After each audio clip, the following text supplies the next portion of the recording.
Pinag-usapan naman po ni Senadora at ng organizers ng rally na hanggang sa ikalawang araw, yun pa rin naman po ang ipananawagan ng rally. Justice, accountability, transparency, at peace.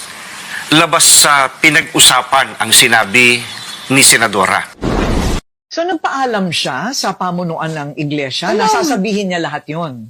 Alam na, oo, kasi nag-negotiate. Bibigyan ka ba namin ng panahon, magsalita? Saan ka ilalagay sa programa? Kaya makikita mo, after nung nagsalita, hindi na nila tinuloy yung third day. Ang binabangga niya rito, mga kaklir, INC. Ang gusto niya mangyari, gusto niya palabasin, nagsisinungaling yung INC. Diba? Dapat nasagot itong mabuti ng INC. Dahil mismo, isang DDS, isang propagandista. At mukhang alam, ito yan di ba? Sabi niya, political strategy siya. Pero yung galaw ni Amy Marcos, mukhang alam nitong propagandistang to. Ay no, kumusta? Welcome. Ito yung lingkod, Brad Wendell Talibong, muli makasama ninyo sa pagkakataong ito. Tatalakayin natin ito, mga kapatid. Isang DDS na professor, si Professor Malo Tequea, pinalabas niyang nagsisinungaling ang iglesia. Bakit? Alam naman, nagpalabas ng opisyal na pahayag sa pamamagitan ni Mr. Edwel Zabala, yung tagapagsalita ng INC, na sinabi ni Zabala, Pinag-usapan naman po ni Senadora at ng organizers ng rally na hanggang sa ikalawang araw, yun pa rin naman po ang ipananawagan ng rally. Justice, accountability, transparency, at peace. Labas sa pinag-usapan ang sinabi ni Senadora. yan, nang hugas kamay ang INC sa pahayag ni Senador Amy Marcos laban ni Pangulong Bongbong Marcos. At kung sinabi ni Zabala na walang alam ang INC sa naturang pahayag, at kung sinabi ni Professor Tequea na alam daw ng INC na yon ang pasabog daw ni Senador Amy, sino sa kanila kaya ang nagsinungaling? May boses ng masa tayo dyan. Pwede ninyo pindutin, yes or no lang. Ang katanungan, maniwala ba kayo na alam ng INC ang banat ni Senador Amy kay Pangulong Bongbong Marcos? Yes or no? Pero tatalakayin natin, may kakayahan ba itong sikta ng Iglesia ni Kristong Tatag ni Felix Manalong magsinungaling? Tatalakayin natin ito.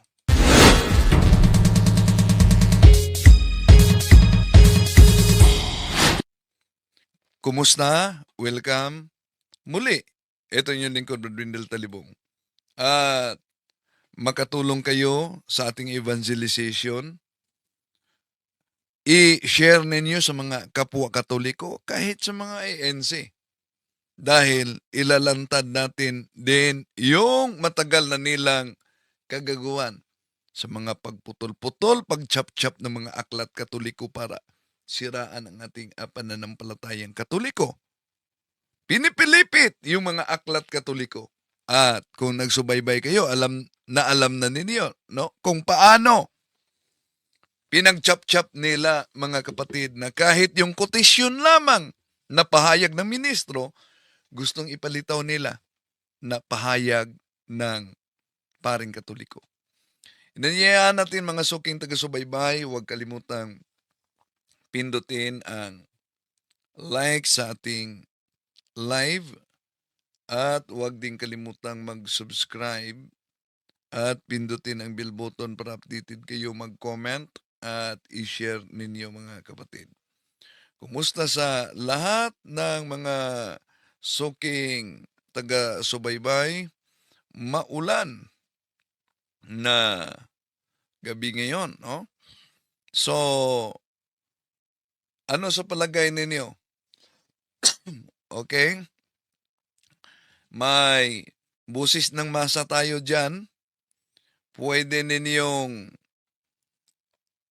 i-click yes or no lang yan. Walang bayad yan sa katanungang, maniniwala ba kayo na ang INC, Iglesia ni Cristong kay Felix Manalo, may alam sila sa banat ni Senador Amy kay PBBM? Oh, yes or no lang yan. Sa ngayon, may no, 29% yes, 71%. So, nangunguna ang 71%, no? Sa pagkakataong ito. Okay? So, may reaksyon kaugnay sa pahayag ni Professor Malo Atiquia dahil pinalabas dito na nagsinungaling ang iglesia. Nanindigan ang tagapagsalita ng Iglesia ni Cristong kay Felix Manalo na wala silang alam. Although, kinausap daw umano ng organizer na mananatili sa anuman ang tatalakayin yung transparency. Pero yung inimbita nilang tagapagsalita, si Chavit, si Marculita, na ngayon ay pinasagot na ng Commission on Election dahil hindi transparent sa kanyang susi at salin. So, ito ang panindigan ng INC talaga. Pinag-usapan naman po ni Senadora at ng organizers ng rally na hanggang sa ikalawang araw, yun pa rin naman po ang ipananawagan ng rally. Justice, accountability, transparency, at peace. Labas sa pinag-usapan ang sinabi ni Senadora. So nagpaalam siya sa pamunuan ng iglesia na Alam. sasabihin niya lahat yon. Alam na, oo, kasi nag-negotiate. Bibigyan ka ba namin ng panahon, magsalita? Saan ka ilalagay sa programa? Kaya makikita mo, after nung nagsalita, hindi na nila tinuloy yung third day. Ang binabangga niya rito, mga kaklir, INC. Ang gusto niya mangyari, gusto niya palabasin, nagsisinungaling yung INC. Diba? Dapat nasagot itong mabuti ng INC. Dahil mismo, isang DDS, isang propagandista, at mukhang alam, ito yan di ba? Sabi niya, political strategy siya. Pero yung galaw ni Amy Marcos, mukhang alam nitong propagandistang to. Yan ang pahayag ni Senador Attorney Claire Castro. Pero sa palagay ninyo, may kakayahan ba ang INC na magsinungaling? Balikan muna natin si Attorney Claire Castro bago natin tatalakayin at kayo magdesisyon dahil mga aklat ng Katoliko, alam nyo naman paano ginamit ng INC kung kaya nila yan sa talakayan na may kaugnayan sa pananampalataya, may kaugnayan sa Diyos. Ano pa kaya kung sa politika na? Okay. Ito ang reaksyon ni Attorney Claire. Kuha muna tayo ng short lang dito. Then, pakita ko sa inyo yung mga aklat Katoliko na grabe talaga. Pinapilipit nito mga ministro ni Felix Manalo. Okay? So, una, Kasi lumalabas kasi dito na talagang kaya magsinungaling itong propagandista, strategist na ito. Well, ang binabangga niya rito, mga kaklir, INC. dahil sinabi ni Professor Malo Atiquia na alam umano ng INC na iyon talaga ang sasabihin ni Senador Amy Marcos. Pero pinasinungalingan naman ng kanilang tagapagsalita na si Zabala. Ang gusto niya mangyari, gusto niya palabasin, nagsisinungaling yung INC. Diba? Dapat nasagot itong mabuti ng INC. Dahil mismo, isang DDS, isang propagandista, at mukhang alam, ito yan di ba? Sabi niya, political strategy siya. Pero yung galaw ni Amy Marcos, mukhang alam nitong propagandistang to. At alam niya yung usapan ni Amy, Senator Amy, at saka ng pamunuan ng iglesia. Kaya niya ito ni-reveal. Diba? So, ibig sabihin, may hand siya dito. Pero kung mas credible, kung si Senador Amy Marcos mismo ang magpahayag dahil pinasinungalingan na. So, ibig sabihin, tinabla siya ng INC sa kanyang pahayag. Pero kung isa publiko niya na yun ang kasunduan ng organizer, diyan, sunog sila. Pero si Professor Malotikia, parang may source talaga siya na alam ng INC na yun ang pahayag ni Senador Amy Marcos. May alam siya dito kung paano nag-start or paano nag-usap si Senator Amy sa kayong pamuunuan na iglesia. At sinasabi niya na yung iglesia ay pumayag doon sa plano at script ni Senator Amy Marcos. Hindi ba ito kasiraan sa iglesia? Diba? Dapat, although alam ko nagpaliwanag na yung iglesia dito. Pero may lumabas ito na may napagtitiwalaan ng mga Duterte. Dahil puro Duterte ang mga sinasabi nito. Diba? Tayo na ipaliwanag na nga natin. Sabi ko, nung una natin itong tinikap, sabi ko, siguro hindi na lang napigilan. Diba? Hindi na lang napigilan at ayaw siyang patayan ng mic at hinayaan na lang. Pero dito sa revelasyon ni propagandist political strategies, pinasisinungalingan niya yung sinabi ni kapatid Edwil. Edwil Zabala. Alam daw ng INC. Yung script, alam ng INC. Yung plano ni Amy Marcos kung ano sasabihin niya. Dapat mag-react dito ng INC. So, kung ang pahayag, ulitin ko, ni Mr. Zabala na tagapagsalita ng INC, di nila alam. Pero, iginiit ngayon ni DDS Professor Malo Tikea, alam umano ng organizer. Alam umano ng organizer. Ibig sabihin, meron sa dalawa sa kanila na nagpahayag, na nagkukontrahan, merong isa ang nagsinungaling. Kaya ba ng INC bilang sikta na magsinungaling? Kayang-kaya ba nila? Well, nauna nating isinapubliko ang pagsagot natin sa mga aklat katoliko na pinagputol-putol ng mga ministro ni Felix Manalo. Alam niyo na naman yan, matagal ng panahon, diyan sila nabubuhay. Isa na ito, itong aklat na ito,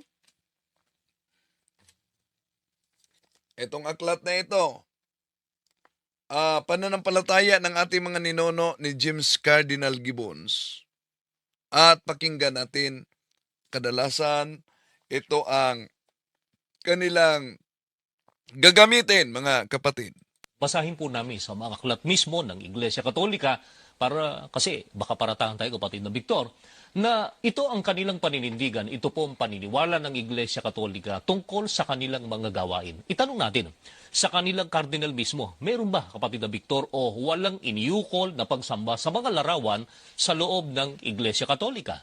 Gaya nga po ng binanggit ninyong aklat po nila ang babasahin natin. Ito po ay The Faith of Our Fathers. Ang sumulat po nito isang kardinal na si James Gibbons. Tinagalog ito ni Rufino Alejandro. Sa pahina 200, ganito ang sinasabi sa kanilang aklat.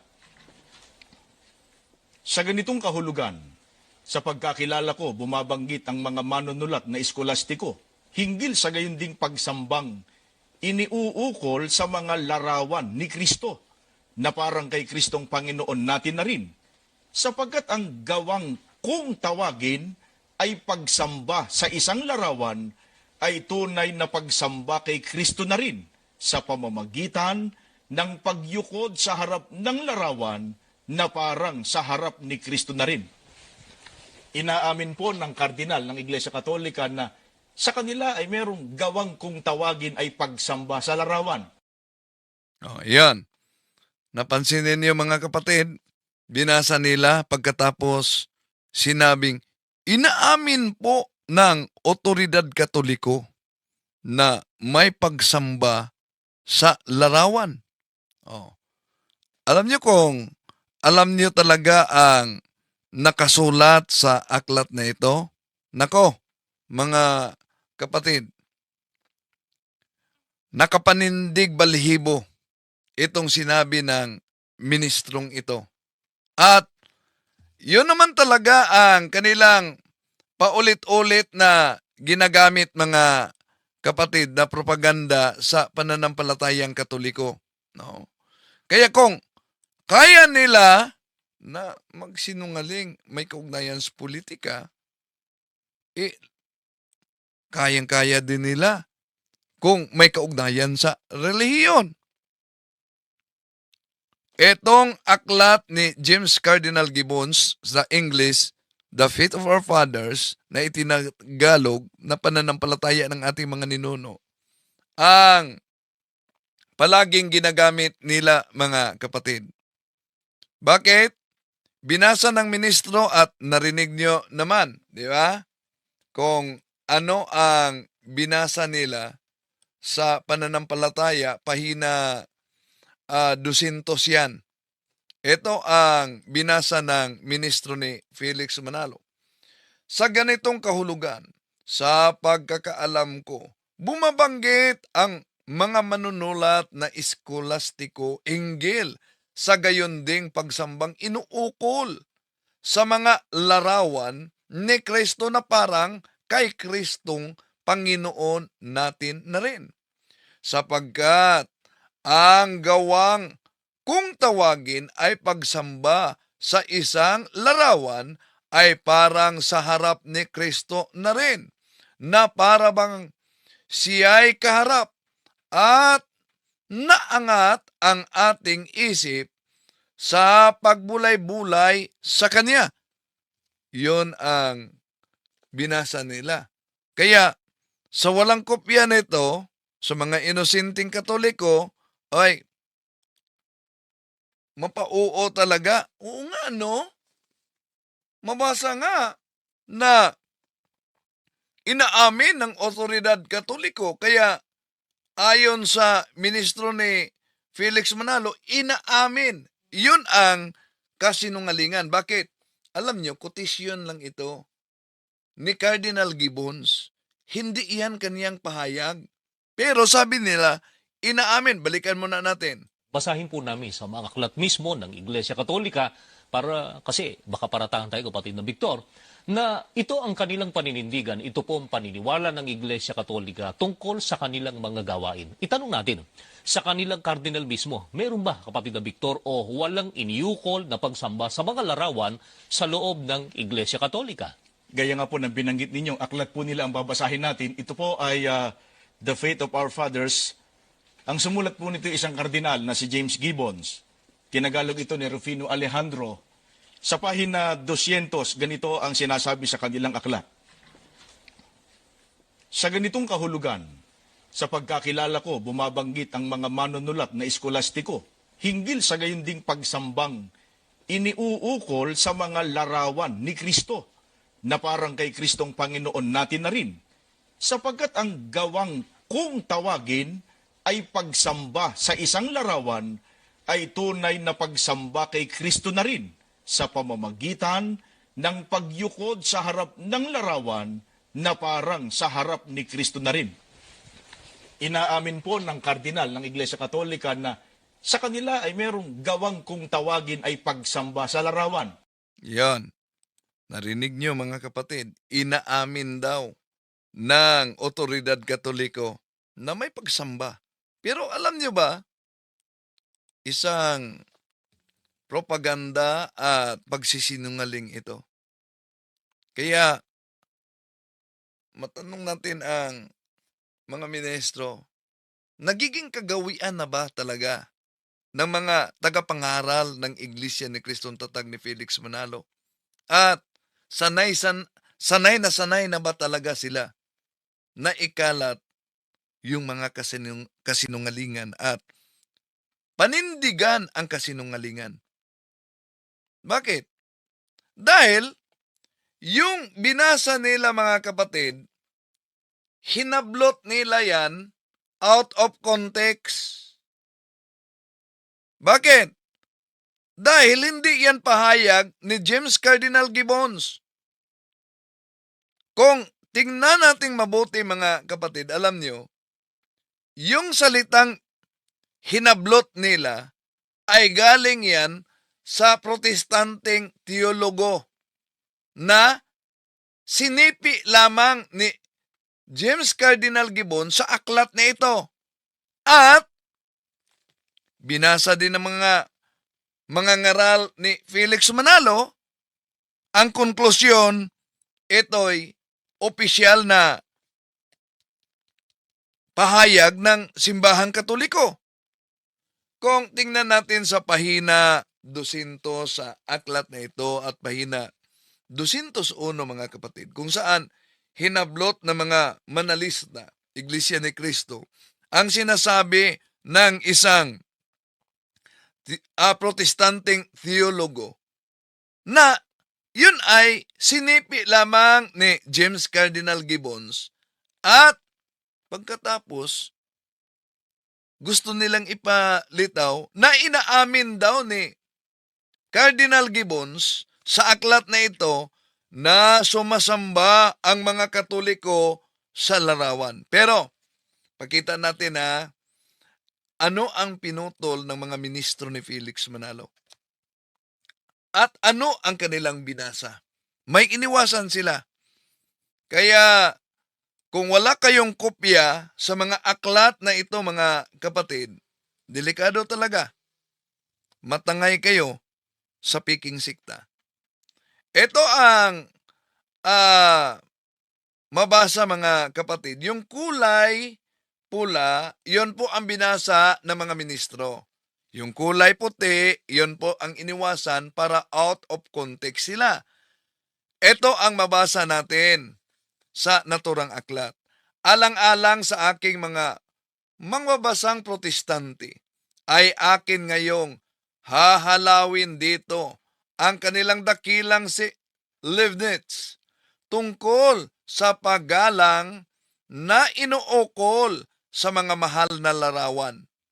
Sa kanyang Sistema Theologicum, pahina 142, ay ganito ang kaniyang sinabi. Ito na ang sinipi ng mga ministro, yung kulay pula mga kapatid. Sa ganitong kahulugan, sa pagkakaalam ko, bumabanggit ang mga manunulat na eskolastiko hinggil sa gayong pagsambang inuukol sa mga larawan ni Kristo na parang kay Kristong Panginoon natin na rin. Sapagkat ang gawang kung tawagin ay pagsamba sa isang larawan na parang sa harap ni Kristo na rin, na para bagang siya'y kaharap at naangat ang ating isip sa pagbulay-bulay sa Kanya. Ito ang iniwasan pa nila, kulay puti. Mangyari pa, walang matinong tao sa ilalim ng gayong pagkakataon na mag-aakalang manalangin ng ganito. Ibigay mo sa akin o larawan ang aking hinihingi. Sa iyo o marmol o kahoy, ako ay nagpapasalamat, kundi ikaw, o Panginoon, ay sinasamba ko. At ako'y nagpapasalamat at umaawit ng buong pagpupuri. Oh, yun ang mabasa mga kapatid sa naturang aklat. Pero ang galing talaga nila na pinagchap-chap at gustong ipalitaw na iyon ay opisyal na pahayag. Hindi sinabi ng mga ministro, mga kapatid, na ang mga salitang kanilang sinepe, yung binasa nila ay halaw o sipi lamang ni James Cardinal Gibbons mula sa protestanteng Lutheran na si Gottfried Leibniz. At mismong si Leibniz ay hindi naniniwala ng mga Katoliko.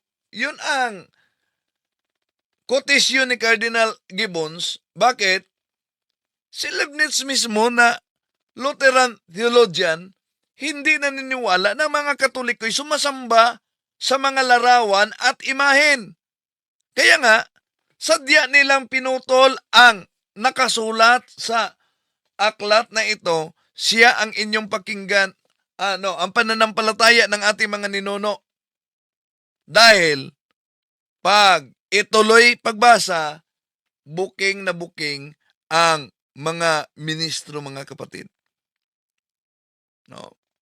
Kaya nga, si James Cardinal Gibbons may pakiusap sa mga nagbabasa sa aklat na ito. Anong pakiusap niya? Mag-ingat sa pag-unawa at magkaroon ng magandang kalooban sa pagmamali ng aklat ni James Cardinal Gibbons, mga kapatid. Lumalabas na ang mga manggagawa at mga ministro ng Iglesia ni Cristo ay sadyang nilihis talaga nila ang nakasulat. O kaya ba, walang unawa at magandang kalooban. Ang layunin lang nila para ilihis ang katotohanan. O ito naman ang nakasulat sa naturang aklat, no? Kung pansinin ninyo, mga kapatid. Dahil yun, yung kinulayan. Sa pagbasa ng aklat na ito ay dalawang bagay lamang ang hinihiling ng nagsalin sa kaniyang mambabasa. Maingat na pag-unawa, isang magandang kalooban. Yun ang pakiusap ng nagsalin sa aklat na ito. So, ang tanong, mga kapatid, si James Cardinal Gibbons ba talaga mismo ang nangaral kaugnay sa sinabi ng mga ministrong pagsamba sa mga larawan? Ano po ang turo ni James Cardinal Gibbons? Pansinin po natin, mga kapatid, ang sinabi ni James Cardinal Gibbons. Kung itaas lang natin ang pagbasa sa aklat na ito na palaging ginamit ng mga ministro ni Felix Manalo. Ito ang ating mabasa, mga kapatid. So pansinin ninyo. Sa pahina 200, ang pagkakilala ko ng mga pagano sa isang idolo ay parang isang Diyos na may sangkap na pag-iisip at iba pang katangiang taglay ng bathala. Sa gayoy, mga idolatria sila o mga sumasamba sa larawan. Nalalaman ng mga Katolikong Kristiyano na ang isang mahal na larawan ay walang pag-iisip o kapangyarihang duminig at tumulong sa kanila. Wala silang ibibigay sa mga larawan kundi ang kaukulang galang lamang alalaong bagay. Ang pagpipitagang inuukol nila sa may larawang nasa langit sa kanila ring pinatutungkulan doon. Yun ang mabasa natin sa naturang aklat. Pero di tayo magtaka diyan. Bakit? Alam niyo naman kung paano sila magmagic ng mga aklat. Naalala niyo ba yung aklat na ang aking Birheng Mariang tagapangasiwa? O ito, paano minagic ng mga ministro ni Manalo? Sa aklat po nila na pinamagatang ang aking Birhing Mariang tagapamagitan, sa pahina 63 ay ganito naman ang nakasulat. Mahabag ka. Ang aking Birheng tagapamagitan, ito sa pahina 63. Pansinin niyo pahina 63. Inako, dito sa iyo na nagnanasang ikaw ay sambahin. Pero bago diyan mga kapatid, ito ang pinakita niya sa kanilang TV screen. Ang aking Birheng Mariang tagapamagitan. Pahina 63 at binasa niya. Na 63 ay ganito naman ang nakasulat. Mahabag ka, inako, dito sa iyo na nagnanasang ikaw ay sambahin, igalang at purihin ng buong pag-ibig sa lahat ng bagay, sapagkat Diyos kang maawain at makapangyarihan sa lahat. Narinig ho ninyo, binasa lang ho natin ng aklat ng Iglesia Katolika. Narinig ba ninyo? Binasa lang umano ang aklat Katolika. Ang pangutana dito, katanungan, bakit umabot siya sa pahina 63? Bakit? Ang aklat na ang aking Birhen Mariang tagapamagitan, alam niyo ba, hanggang 18 na pahina lang yan. Ito ang pinakita nila sa kanilang TV, di ba? Tingnan niyo. Pahina 1, 2. Sa huling bahaya, pahina 18. Wala nang 19. Wala na, Wala nang 19. Pero, nang binasa ng ministro, pansinin ninyo, pinakita pa sa TV screen. Sa aklat po nila na pinamagatang ang aking Birhing Mariang tagapamagitan, sa pahina 63 ay ganito naman ang nakasulat. Mahabag ka, inako, dito sa iyo na nagnanasang ikaw ay sambahin, igalang at purihin ng buong pag-ibig sa lahat ng bagay, sapagkat Diyos kang maawain at makapangyarihan sa lahat. Narinig ho ninyo, binasa lang ho natin ng aklat ng Iglesia Katolika. Yan mga kapatid, ganon sila. Ganon ang mga ngaral ng INC sa kanilang pag-magic sa mga aklat Katoliko. Mula pa noon, diyan sila nabubuhay. Kaya kung balikan natin itong pananampalataya ng ating mga ninuno ni James Cardinal Gibbons, kung tingnan natin at sisilipin natin ang pahina 198, 199 mga kapatid. Pansinin po ninyo ang pahina 199 kung saan binanggit ni James Cardinal Gibbons ang doktrina ng Santa Iglesia Katolika kaugnay sa larawan batay mismo sa Konsilyo ng Trento. Alam niyo ba, sa pahina 199, ang ating pananampalataya, batay sa nakasulat dito, batay sa pananampalataya ng ating mga ninuno, ipinaliwanag po ni James Cardinal Gibbons mga kapatid, na ang pananampalataya ng Iglesia Katolika kaugnay sa mga sagradong imahe. Ano po ba ang kaniyang paliwanag? Ito po ang ipakita natin, mga mahal na kapatid. Pansinin ninyo, ito ang nakasulat sa paliwanag ni James Cardinal Gibbons. Ang doktrina ng Iglesia Katolika hinggil sa paggamit ng mga mahal na larawan ay maliwanag at buong-buo. Ipinahayag ng kapulungan sa Trento sa mga sumusunod na pangungusap. Ang mga larawan ni Kristo at ang kanyang inang berhen at iba pang mga banal ay kinakailangan at dapat pamalagiin lalo na sa mga simbahan at isang kaukulang galang at pagpipitagan ang dapat ibigay sa kanila, hindi sapagkat sinasampalatayang nag-aangkin sila ng anumang pagkadiyos o bisa na dahil ng pagpaparangal at paggalang sa kanila, o kaya'y upang sila'y dalanginan o kaya'y paglagakan sila ng anumang pagtitiwala, gaya ng ginawa noong una ng mga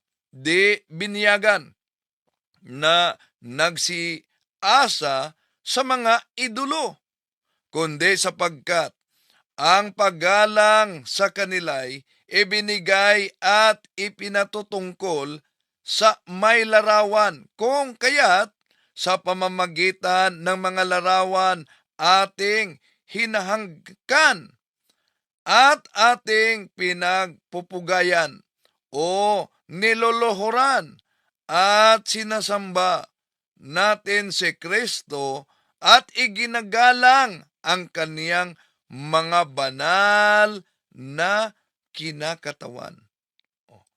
Yun ang paliwanag ni James Cardinal Gibbons sa aklat na ito na pinutol-putol ng mga INC, mga kapatid, mga ministro ni Felix Manalo. Kaya, makailang ulit na ating lantad yung mga ginagawa ng mga ministro ni Felix Manalo sa kanilang paggamit sa mga aklat katoliko na bilang referensya daw, ang resulta ay naging diferensya. Kaya, nakagawian na nilang manghablot ng mga salita na wala naman sa konteksto, mga kapatid. Pilit nilang iginiit na ang mga iyon ay opisyal na aral ng simbahang katoliko. Talagang, gano'n na ba sila kadesperado para lang makakuha ng mga dagdag na miyembro? Naalala nyo? Yung aklat katolikong ang Iglesia ni Cristo at iba't ibang siktang protestante na binasa nila, hindi galing kay Kristo ang pangalang Santa Iglesia Apostolika Katolika Romana. Sa mga pandoktrina nila, ginagamit nila yon. At dami ang nadala sa ganung taktika, mga kapatid. Dami. Pero, tandaan natin ito, yung hinablot nila ay kotisyon rin yan ni Father Juan Trinidad. Ang sabi ni Father Juan Trinidad, ito ang dahilan na sa pagtutol ng mga ministro ni Felix Manalo sa simbahang katoliko. Ang Papa ay hindi galing kay Kristo, ang pangalang Santa Iglesia Apostolika Katolika Romana ay hindi galing kay Kristo. Sinagot na natin yan at nasa uploaded video na yan. Kaya mga kapatid, may mga nag-comment sa ating pagtalakay, lalo na sa mga video na uploaded na. Sabi nila, galit ka ba sa iglesia ka ni Kristo, Bro Windel? Hindi naman galit. Di tayo galit sa kanila. Kung ang Katoliko mula pa noon ay binanatan ng mga ministro ni Felix Manalo gamit ang mga aklat na pinagputol-putol, dapat itanong niyo sa kanila, galit ba kayo sa simbahang Katoliko? Sinagot lang natin ang kanilang mga taktika. Kaya, yung sinabi ni Atty. Claire na nagsinungaling kaya yung INC? Well, kung sa talakayan ng pananampalataya kaya nilang gawin, di kaya nila kayang gawin lalo na sa politikang usapan. Sana di magalit ang ating mga kapatid, pero kung may nagalit man o kaya nasaktan, sana tiisin nyo. Dahil tulad sa napaka-epektibong gamot, yung sugat kahit gaano man kaliit, pag yo'y gagamutin gamit ang napaka-epektibong gamot, maramdaman mo ang hapdi. Pero sa likod niyan, merong kagalingan. So, share ninyo itong ating talakayan sa mga kapwa Katoliko kahit na sa iglesia. Then, anong masasabi ninyo? Comment kayo. Ilagay ninyo kung saan kayo nakatira para ating malaman kung saan nakaabot itong ating video ito. At shout out din sa aking vice friend diyan sa United Kingdom, si Jerry Almendras at si Joy Almendras. Ingat kayo dyan. Maraming salamat. Hanggang sa muli. Ito yung lingkod.